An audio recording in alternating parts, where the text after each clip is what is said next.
So there is something I want you guys to watch. See, not be everything be all about preaching or anything. This video, just sit down and watch it. It will tell you about your life. And after you finish watching it, the end, now go re-explain what we need to know concerning our life. If you watch this video finish, you know fit work things out with this video concerning your life. Guys, forget it. Just forget it, because this is a big secret concerning life, concerning how you will live your life to the fullest. So just sit down, listen. I beg, not skip this video. Listen to it bit by bit. You will get what you want from it. Thanks.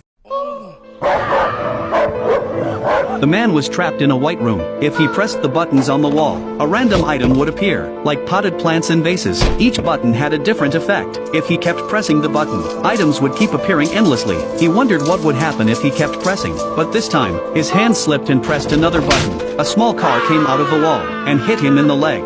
He wanted to use these items to escape, but none of them seemed to be useful. He felt anxious and hungry. He threw a balloon towards the wall, and it hit a button. The wall spewed out 2 pieces of sushi. It was a welcome surprise, but it's really weird to eat sushi without soy sauce. He tried pressing the button again, and the wall still spewed out sushi. He tried again, but it was still only sushi. Sushi piled high on a plate. The man was too hungry, so he decided to fill his stomach first. When he couldn't eat anymore, he pressed the button again. A bottle of soy sauce was thrown out. He became furious, feeling that the room was against him all the time. He tried the button on the floor, and suddenly a door appeared behind him. It must be the exit. He was overjoyed, but in his haste, he forgot which button it was. He had to try one by one. A black man ran out from the wall, and then ran into the opposite wall. He tried another button. A stream of water fell on his head. He's going insane. Finally, he pressed the right button. A door appeared on the wall. He turned around and ran towards the door, but when he was halfway there, the button recovered, and the exit disappeared. He caught his breath, pressed the button again, and ran backward at a faster pace, but it was still useless. He turned around and rushed with a squat start. However, the button recovered too fast. He's obviously not going to make it. He tried several methods, using a rope to shorten the distance, pushing a small car to carry himself, but nothing worked. Relying on speed was obviously ineffective. He brought the vase over here, and pressed it onto the button. The exit reappeared, but the force from the button was too strong. It topped the vase easily. To add weight to the vase, he decided to fill it with water. He pressed the button that had water before, and a stream of water came down. Unfortunately, the water landed precisely on his head. No matter how he moved, the water couldn't flow into the vase. The man tried different methods, but the water in the vase wasn't even enough for watering. Now he wanted to use sushi instead of water. He kept pressing the button repeatedly, and the sushi kept falling into the vase. But when it was full, he couldn't move the vase because it was too heavy. He reached inside with his hand, but the opening was too small to fit his hand. Luckily, there were chopsticks in the room. He used the chopsticks to pick the sushi out. Until he couldn't reach any sushi with chopsticks, he used all his strength, and moved the vase back to the button. But he forgot which button was the exit again. He tried one by one, and when he pressed the wrong button, the black man appeared and kicked the vase. Then the man gave him a glance, and walked into the wall. But this kick broke the vase. All his efforts were in vain. The man was driven to madness. He tried the button higher up. A rope descended into the room. But soon, the rope disappeared on its own. He summoned the rope again, ran over and grabbed it. Then he returned to press the exit button. The door appeared on the wall. He gripped the rope tightly and swung over. Just in time, he arrived before the door closed. He went to pull the door handle, but the door didn't open. He needed a key to open it. The door was about to close. He bent down to run out, but was harshly hit on his back. He was so angry and kicked the wall in frustration. Unexpectedly, he accidentally hit a button. A key appeared in midair. He walked over to grab it, but it turned out that the key only existed for a short time. He picked up a piece of fish from a sushi, and marked the key button. Then he summoned the rope, used inertia to swing over. Finally, he managed to get the key. Following the process before, he went to the door easily.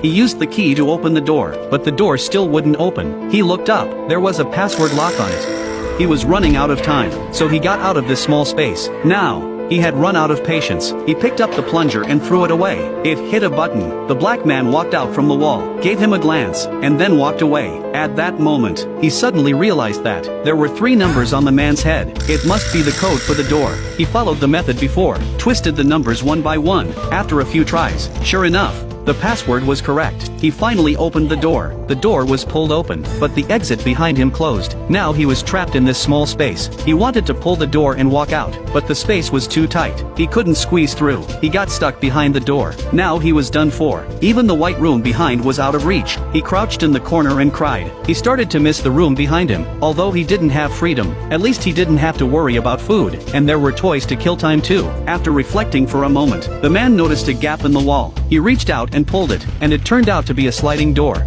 He walked out of the room, and outside was a long corridor. The corridor was flat and narrow. He ran desperately forward, and at the end, there was another gray room. The wall still had lots of buttons, and there was a bright light in the middle of the room. Looking up, there was an exit above his head. This time, he stepped on the buttons and climbed up, slowly and gradually. He climbed higher and higher. The exit became closer and closer. The space above was no longer affected by gravity. He floated quickly upwards. During this process, his hair grew long, and pure white feathers enveloped him.